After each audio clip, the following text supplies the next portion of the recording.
And now, without further ado, let's go. Here is my story. Sarah's inner conflict was intensifying despite the success in her personal life. Her husband, Michael, a devoted and caring man, provided their family with prosperity. Their teenage daughters adored him in everyone's eyes, including his wife's. He was the perfect spouse and parent, but her heart harbored a feeling of dissatisfaction and a desire to have her attractiveness confirmed, her desirability approaching 45 and the time when the children were about to leave the nest. She examined herself even more closely, although her husband reassured her that she looked better than ever. Sarah noticed changes in her appearance. The firmness of her body was yielding to the natural aging process. Wrinkles appeared on her face, and her hair took on strands of gray. Her longing for affirmation of her allure was fueled by every glance at the young, handsome men in her office. She began altering her style, making it more daring, and noticed a shift in her colleagues' cases. They complimented her more often and paid her greater heed. Especially standing out was Jacob, a charming coworker who had flirted with her for years, but they had never taken it to the next level. However, one day alone together, they both encountered the long-awaited moment of true passion. This chance encounter marked the beginning of a journey into the world of forbidden sensations for the woman, recognizing the danger of their actions. The lovers decided to continue their tryst in secret. Their passionate rendezvous grew into regular meetings, and her colleagues suggested a cruise where they could fully immerse themselves in their own world, reveling in one another without fear of discovery. Sarah deliberated at length about how to tell Michael of her intention to leave for 2 weeks. She decided to employ a method of half-truths, believing it would be less painful for him. She would tell him that she needed a break to regain emotional equilibrium and renew feelings. The desire to think about their family's future, talk to other people, experience joy, and temporary freedom to explore new relationships would be the reason for this decision. While she was gone, Michael would also have freedom from her presence. After 20 years of marriage and sex only with her, he would probably welcome a respite from the routine. Sarah doubted Michael would see other women in her absence, let alone start anything serious. She figured he would simply await her return. Maybe he would miss her a little. Maybe she would have to promise not to repeat anything like this, knowing how deeply her husband loved her. She reckoned he would endure her brief hiatus for the sake of preserving their marriage. That was why Sarah felt certain he would not take decisive steps over her spiritual quest for self-discovery, a new, intense sensation. She intended to come back and be a faithful wife. After the cruise, she already eagerly anticipated that moment and planned to do everything possible to restore intimacy with Michael, lavishing him with attention and care. She even entertained the idea that 2 weeks of passionate sex on the cruise might fully satisfy her current craving and she would no longer seek encounters with her lover. However, if that did not happen, she would have to act with greater caution. After reuniting with her husband, she faced several months of avoiding contact with Jacob to minimize risks to her envisioned future of raising children and grandchildren, living out a carefree old age with Michael. All this required careful planning, and now she needed to find an approach with her husband when he was in an amiable mood. For instance, after sex, Sarah and Michael had just finished a session that seemed merely an imitation of tender caresses. Although Sarah facing the utmost pleasure, it was obvious to her husband that she had failed to fully immerse herself in the act. However, the woman's goal was not her own enjoyment. The main thing was to give pleasure to her spouse lying on her back in bed, breathing heavily. Sarah decided the time had come to broach the disturbing topic. "Michael, you know, I love you, right?" she asked suddenly. "Yes, dear," he replied with a nod. Then Sarah proposed a temporary release from her role as wife and mother to re-examine her life. She claimed that after a break, she would become a more devoted and better wife and mother. Michael listened attentively. However, when Sarah said she needed time to explore herself, the husband abruptly got out of bed, dressed hastily, and headed for the hallway. "Wait, where are you going?" she asked in surprise, not understanding why Michael had loudly requested their daughters gather in the kitchen. She was unclear why the children had to be included in this discussion. Michael explained they were part of the family and needed to talk over the woman's desire to take a leave. Her husband suggested they all sit at the kitchen table and speak their minds. The questions and incomprehension of what was happening began to sound doubts and anxiety in her. Michael, despite Sarah's plea to talk alone, went downstairs to the kitchen, brewed coffee for himself, and didn't even offer his wife a cup, as he usually did. Sarah's confidence was quickly evaporating. Michael looked at his wife with a grave expression, not answering or probing. She was merely asking for personal time, insisting she needed to figure herself out. However, when the daughters convened in the kitchen, his response was called and assertive. "Well, you can go away with your boyfriend, Jacob." Sarah looked shocked. She denied ties with Jacob and labeled him simply a colleague from work. She tried to explain she required a respite in time to unravel her feelings, ponder their future. Yes, ponder how to have sex with Jacob without hiding from others. "We know," said Michael, confirming the sense he was aware of what was happening. "What are you talking about? I'm merely suggesting you take a little break from me and give me some time too." Sarah began to justify herself. "Shirk your duties as wife and mother. Well, we'll give you a reprieve. We'll just call it a divorce instead of a vacation from marriage." Michael interrupted her, making clear his intentions. Sarah trying to soothe him, saying he had taken her words far too seriously. But Michael would not be swayed. Only now did the woman notice her daughters, Jane and Abby, had suitcases next to them. "Girls, why do you have suitcases? Explain what's going on," said Sarah, no longer able to endure this. "Why don't you talk to Mom while I go get my suitcase?" Michael proposed, heading upstairs, but voices from the kitchen reached his ears. "Girls, address Sarah," he instructed them.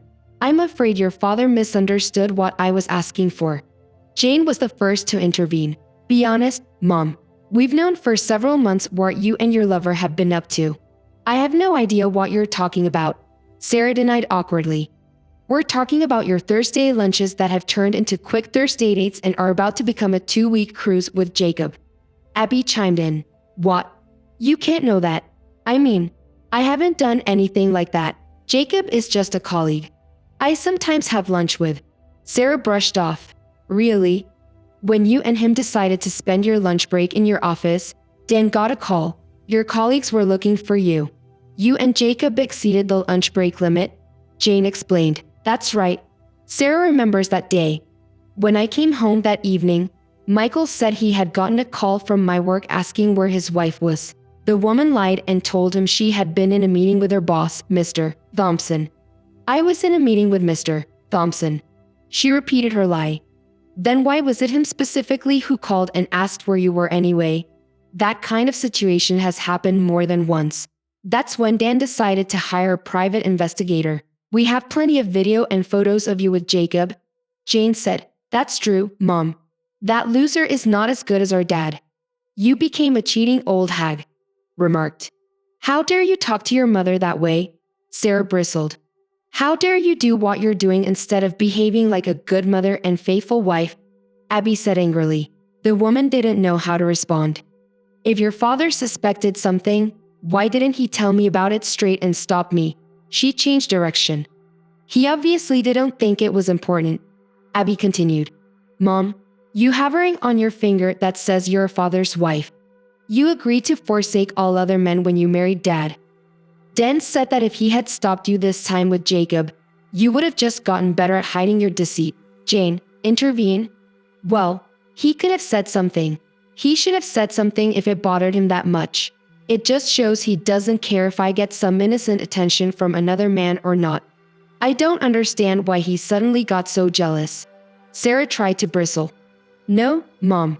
He didn't say anything to you because he needed time to prepare. His lawyer and accountant have been working to prevent you from getting your hands on his money in a divorce. He didn't want the threat of financial ruin interfering. A few weeks ago, he came to us and told us what was happening. He showed us video of you with Jacob. It was disgusting. Now my sister and I stand by Dad. He explained that modern divorce laws favor the wife no matter what she's done. So this lawyer and accountant have been reducing your joint accounts the last couple of months. I'm sure you didn't know that. Thanks to you, Abby's and my college is now fully paid for." Jane explained impassively. "What? Where did he get the money for that?" Sarah asked, shocked. "It's just low of him to do all this behind my back." "And you two have conspired against me with your father?" Sarah asked, shocked. "No, Mom. You and your lover conspired against our family. Hey, there. Turn a blind eye to your lust or let you destroy us while you run off with your lover and a large sum of money." Eppie's remark made both girls snicker. Sarah looked stunned and didn't know how to respond. At that moment, Michael returned with his suitcase in hand. Michael, maybe we can all calm down and talk about this. I admit I may have made a big mistake. I really don't want a divorce. I'll tell Jacob I was wrong when I decided to spend time with him. I'll never see him again. I promise. I never intended to divorce you. I just wanted a little break. The husband just sneered contemptuously at that. Too late for that, dear. I understand you and Jacob have already paid for the cruise trip. In my opinion, you two really should enjoy the trip because life is going to get a lot harder for you two after you get back, Michael said, distrustful. What do you mean? Sarah asked. Distrustful? You'll have to take care of housework and other duties yourself because the girls and I will be living in a new apartment. By the way, it has a jacuzzi. The girls happily squealed at the news. Michael went on. When you and Jacob get back from the trip, you won't have to go back to work. The boss is ready to fire you both. He won't do anything like that. Jacob and I are valuable employees. Sarah denied. Are you sure? Did you know Jacob has a wife named Paige? You and Jacob are employees whose actions allow Paige and me to sue your company for allowing intimate interaction during work hours. Your boss was very happy when Paige and I agreed to withdraw the lawsuit. If you're both fired. The husband continued impassively. This wasn't supposed to happen this way. The woman cried, grabbing her head. Now, you were supposed to remain a faithful wife. We were supposed to grow old, retire and raise our grandchildren together. Instead, you decided to distance yourself from your family and ruin your reputation, the man said coldly. Michael, I can't believe you're treating me so badly. I thought you loved me. What else are you going to do to spite me? Sarah pleaded. I'm glad you asked. If you fight for the kids, the video of your adventures with Jacob will reach your parents' relatives, colleagues, neighbors, and might even end up on an adult site. Michael continued, cutting no less sharply than a knife with his words. That can't be, Michael. I love you. I always came home and was a good wife and homemaker. I just wanted to be alone for a while. Things would have gone back to normal in a month and a half. You're accusing and tormenting me for no reason. You all have to forgive me and give me a second chance. The woman began to defend herself. Now you've had a second, third, fourth, and many more chances. Every time you met with Jacob just 3 months ago, our marriage meant everything to me. But upon finding out about everything, I realized our marriage and our children meant nothing to you, Sarah. You hurt me very deeply. I was so devastated. I could have done something to myself if it was just the two of us. I fought about an amicable divorce, but the idea that I wouldn't be able to see my girls when I wanted helped me come to my senses. I decided to do everything possible to make sure you and Jacob reap minimum benefit from this, the man said. Michael, I can't believe you're treating me so badly. I thought you loved me. What else are you going to do to spite me? Sarah pleaded. I'm glad you asked. If you fight for the kids, the video of your adventures with Jacob will reach your parents, relatives, colleagues, neighbors, and might even end up on an adult site. Michael continued, cutting no less sharply than a knife with his words. That can't be, Michael. I love you. I always came home and was a good wife and homemaker. I just wanted to be alone for a while. Things would have gone back to normal in a month and a half. They're accusing and tormenting me for no reason. You all have to forgive me and give me a second chance. The woman began to defend herself. I would suggest figuring out how you're going to survive with the house and its bills without a steady income. You can sell the house and get half its value. If that works out, you'll have enough money to get by until you find a job. Michael and the girls were leaving when the phone rang. That's probably Jacob looking for a place to stay the night. Don't let him use any of my stuff, the man said in parting. Before exiting the home, they disappeared with the children before Sarah could even call out to them. Hello, Sarah. You know we got shot, Jacob said on the phone. Yes, I know, you bastard. This is not how you said things would go. I shouldn't have fallen for your fairy tales. Sarah bristled, feeling anger and resentment toward her lover. Hey, I didn't seduce you. You jumped me in your office. The man objected. It's useless to argue now. We need to figure out what to do to save our families and jobs, he said. Can I come over? Paige kicked me out. I can't afford a motel, he continued. I guess it doesn't matter now, but hurry. Maybe tomorrow we can do something to at least save our jobs. That day was the last. They were together as a family. Before the divorce hearing, Sarah disappeared and the house was quickly sold.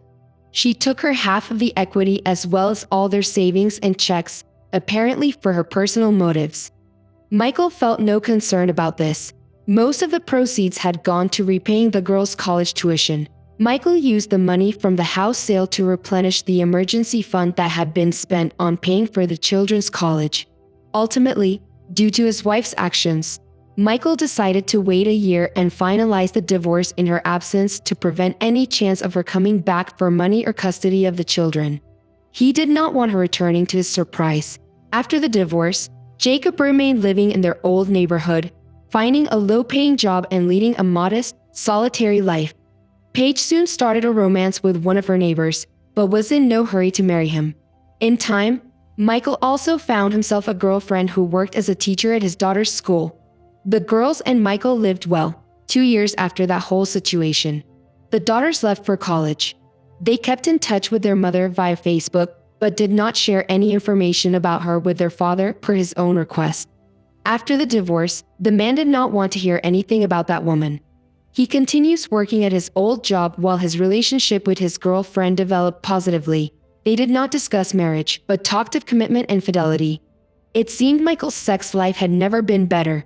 The girls maintained contact with Sarah, but said their father did not wish to share information about himself or receive news about her. Looking back on 20 years of married life with Michael made her reflect. During that time, Sarah had been a devoted wife and caring mother, investing great effort into the home and work. Her income, together with Michael's funds, went toward providing for the family, paying the girls' tuition, maintaining the household, and covering the bills. She considered taking some money from the house justified given her significant contribution to the family's will be paying for the daughter's college was a brilliant decision. She could not argue with that. The question is whether she deserved the punishment imposed on her. After 20 years of fulfilling the role of a devoted wife and mother and just 3 months of bad behavior, Sarah pondered more than once whether those 3 months had been so much bad as foolish. Jacob did not meet her expectations, and the value of relations with him dropped to zero when the woman faced the consequences of her actions. Michael, her former husband, took on the role of an avenger when she left the lover trying to extort money from her for ruining his marriage canal. Sarah lived alone, hoping Michael would allow her to return. She has a hospital job in another town where no one knows her. She spent a lot of time in an online chat for women who were left because of cheating, consoling herself that she was lucky compared to some of them. Her looks were still attractive. Michael, she thought, knew how good a wife and mother she could be. She hoped the daughters would soften their attitude and restore her reputation in their father's eyes. She wished for Michael to find a place in his heart to love and forgive her, to give her a second chance. She had assured herself she would never betray him again and dreamed of reconciliation. Thank you,